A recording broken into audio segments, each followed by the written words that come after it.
Bonjour Christophe Lefebvre. Bonjour à vous. Directeur donc du SMTU qui gère le réseau Taneo. Après une semaine de reprise à taux plein, quel est le premier bilan que vous tenez ? Alors, un bon bilan, hein. La reprise à 100% de l'offre est déjà en place depuis 3 semaines, hein, depuis la reprise des cours en demi-groupe dans les établissements scolaires. Autant pour moi. Pas de souci. Donc, ce qu'il faut savoir, c'est que le réseau Taneo ne s'est jamais arrêté depuis le confinement. Donc, on a pu, grâce aux exploitants Carouillac Arsud, mobiliser à la fois du matériel, mais aussi et surtout des chauffeurs et des moyens humains pour maintenir un service minimum et permettre aux citoyens qui avaient encore besoin de se déplacer pour des raisons obligatoires de pouvoir avoir un service de transport qui fonctionne. Donc là, on a retrouvé un taux plein. On n'a pas eu de problème particulier pour mettre en place les mesures barrières au sein des entreprises et avoir la confiance auprès des chauffeurs pour que les bus puissent circuler avec une offre complète depuis quelques semaines déjà. Alors pas de souci au niveau des mesures barrières dans vos bureaux, mais pour ce qui est de l'obligation de porter des masques, il y a eu un imbroglio. Les gens n'en ont pas. Vous dites que vous ne pouvez pas exercer de contrôle. Vous deviez rencontrer le gouvernement. Qu'en est-il ressorti ? Alors, il faut savoir que la situation est un peu inédite, hein. Tout le monde vit des situations nouvelles et donc apprend en même temps que nous mettons en place les mesures. Ce qui est intéressant de savoir, c'est que le virus, a priori, ne circule pas ou a même pas circulé en Calédonie. Donc, le risque est faible. Donc, nous, on a mis dès le début qu'on a su que le port du masque serait obligatoire et qu'on n'était pas en mesure d'identifier individuellement chaque passager dans chaque bus, ce qu'on peut le faire dans le transport scolaire, par exemple. On a mis en place beaucoup de moyens de communication et de pédagogie auprès des citoyens.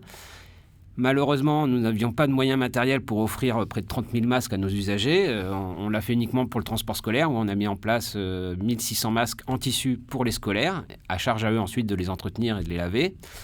Donc, comme je disais, matériellement, on n'avait pas les moyens d'offrir des masques à l'ensemble de nos usagers. On n'avait pas les moyens de contrôler l'ensemble des bus. C'est 150 bus qui circulaient à l'heure de pointe. On n'avait pas les moyens humains et non plus réglementaires. C'est-à-dire qu'on n'avait pas les moyens coercitifs pour verbaliser et obliger quelqu'un à porter un masque et le sortir du bus. Et comment vous expliquez que dans le rail, ils puissent le faire ? La réglementation n'est pas la même ? La réglementation, ce n'est pas une question de réglementation, on est plutôt sur une question d'organisation du transport. Dans un bus rail, vous êtes assis à une place, vous montez par une seule porte à l'avant et vous avez très peu d'arrêts. Nous, on a 900 points d'arrêt sur l'agglomération, donc il faudra avoir 900 points de contrôle et 150 bus qui circulent en même temps, avec un service de transport urbain où les gens montent et descendent facilement. Sur nos bus, on a 4 portes. Enfin voilà, on n'est pas du tout dans un transport à la place avec réservation comme sur le Betty-Show ou Hercal et bientôt Rail. Et donc la solution ? Et donc, on a fait un maximum d'efforts et on en appelait à la citoyenneté, au civisme des gens. Il s'est avéré que le lundi matin, très très peu de gens, voire quasiment personne, ne portait de masque. Donc, la conclusion qu'on peut en tirer, c'est que ces gens-là ne se sont pas sentis en insécurité en montant dans le bus. Et comme je disais, il y avait un sentiment qu'on a vu au fil des semaines où le virus ne circulait pas, où la confiance des gens est revenue et on a vu la fréquentation du réseau augmenter, même en période de confinement, où là, on a dû mettre en place des moyens supplémentaires d'offres de transport pour s'assurer qu'il y avait moins de 14 personnes dans un bus qui peut en contenir jusqu'à 100 d'habitude. Donc, cette période-là nous a permis vraiment de mettre en place des distanciations physiques entre les gens, donc une distance de plus d'1 mètre. Comme je vous l'ai dit, on a vu que les gens ont repris confiance assez rapidement et donc on est remonté à des niveaux de trafic assez élevés et on a déjà eu des problèmes en période de confinement où il y avait trop de personnes dans les bus. Donc là, on a essayé avec nos exploitants de mettre en place des mesures pour que le chauffeur puisse être un peu plus vigilant, que tout le monde soit vigilant, mais on n'avait, comme je vous le dis, pas de moyens coercitifs pour obliger les gens et on ne voulait pas non plus créer de situations trop conflictuelles à l'intérieur des véhicules. Et donc, une fois que vous avez pu voir le gouvernement, qu'est-ce qu'il en est ressorti ? Est-ce que maintenant, vous avez une décision arrêtée ? Est-ce que vous avez les moyens de verbaliser ? Est-ce que finalement, le gouvernement vous a dit, c'est pas grave, il n'y aura pas d'obligation dans le... Non, on continue d'échanger pour essayer de trouver des solutions au mieux, mais on n'a toujours pas les moyens réglementaires de verbaliser. Et puis, ce n'est pas notre souhait. On compte aujourd'hui plus sur le civisme des gens et leur sentiment de sécurité ou pas à l'intérieur des transports. Par contre, ce qu'il faut être vigilant et préparé, c'est éventuellement une épidémie qui serait présente en Calédonie, qui se diffuserait. Donc, il faut que cette période-là, qui était un peu compliquée pour tout le monde, serve d'expérience et permette que lorsqu'on aura une vraie période de diffusion de l'épidémie, qu'on devra vraiment déconfiner, on soit prêt comme c'est actuellement en métropole où tout le monde porte le masque dans les transports parce qu'il y a une distribution massive qui est faite par les collectivités, parce qu'il y a un pouvoir réglementaire qui a été donné aux autorités organisatrices de transport, et on voit que les gens jouent le jeu lorsqu'il y a un réel risque. Donc concrètement, là, si quelqu'un se présente à l'entrée d'un bus Taneo sans masque, il pourra rentrer, il pourra voyager normalement. Il y a de fortes chances qu'il puisse voyager normalement, oui. Et qu'est-ce qui va le décider, du coup? Vous dites qu'il y a de fortes chances, donc il y a des chances que ce soit pas C'est le lui, cas. c'est son civisme, comme je vous l'ai dit. D'accord. C'est vraiment, on compte sur le civisme des gens et leurs sentiments. Lorsqu'ils s'estiment trop proches d'une personne, ils ont tout intérêt à porter le masque, et je les encourage à porter un masque. Voilà. Ensuite, la délibération, si on revient sur les termes juridiques, elle part de si on est en mesure d'identifier individuellement chaque personne dans un véhicule. Nous, on est en mesure de le faire pour 80% de notre clientèle via les passes Taneo, qui sont nominatifs. Mais on a encore une partie de la clientèle qui voyage soit avec des passes anonymes, soit avec des tickets secours ou des passes journées. Et en plus, l'outil informatique nous permet pas de conserver les données aussi longtemps qu'on le souhaiterait, notamment sur des périodes de 2 à 3 semaines pour voir les personnes contacts. Ça, c'est la CNIL qui nous impose des règles.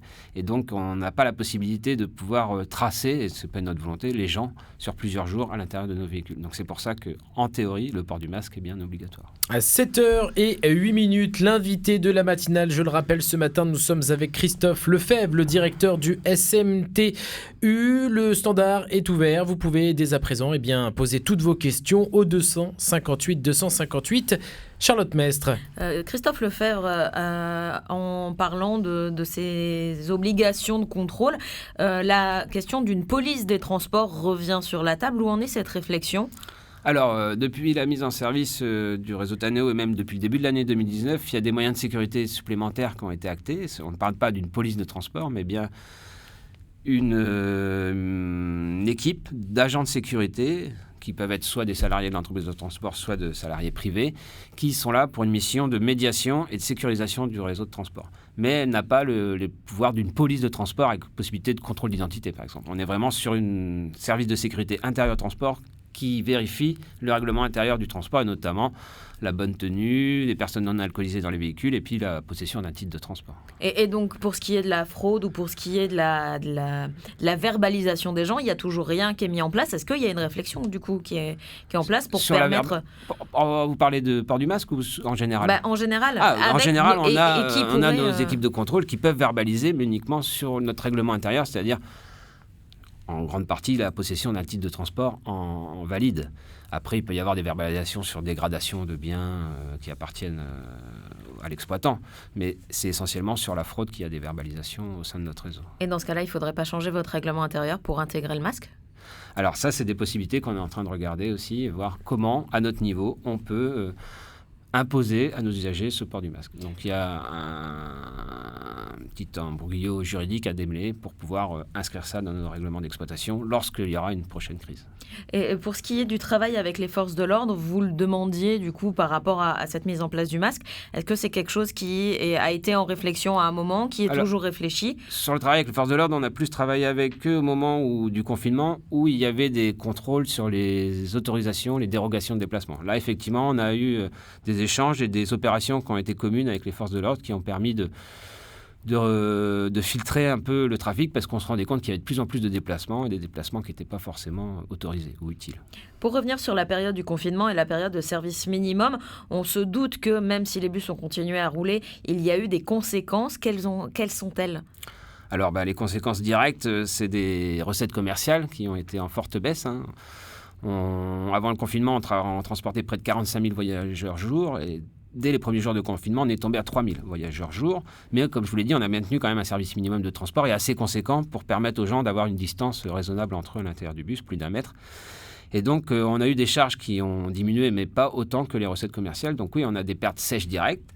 Et il y en aura probablement des pertes à venir, à la fois pour retrouver la confiance de nos usagers. On voit bien que dans les zones où le virus s'est vraiment diffusé, les gens ont du mal à retourner vers les transports en commun et privilégient plutôt des modes de déplacement individuels, la marche, le vélo et la voiture.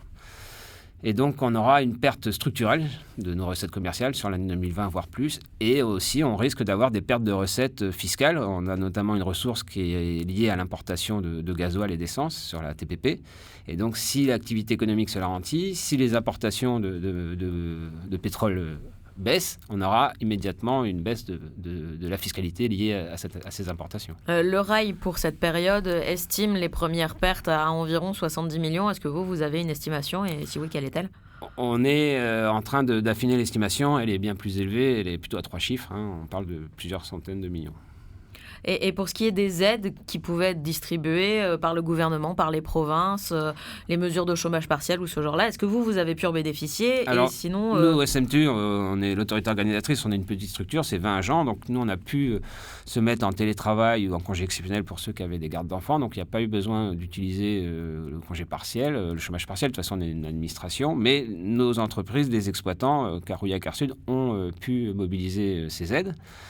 Ensuite, nous, le SMTU, en tant que syndicat mixte, donc, qui est composé des 4 communes de l'agglomération, je le rappelle, Nouméa, Païta, Dembéa, Mondor et la province sud, on est en train de chiffrer ces impacts-là et on se retournera vers nos autorités de tutelle et ensuite vers le gouvernement et l'État pour faire part de nos problématiques budgétaires et trouver des solutions ensemble.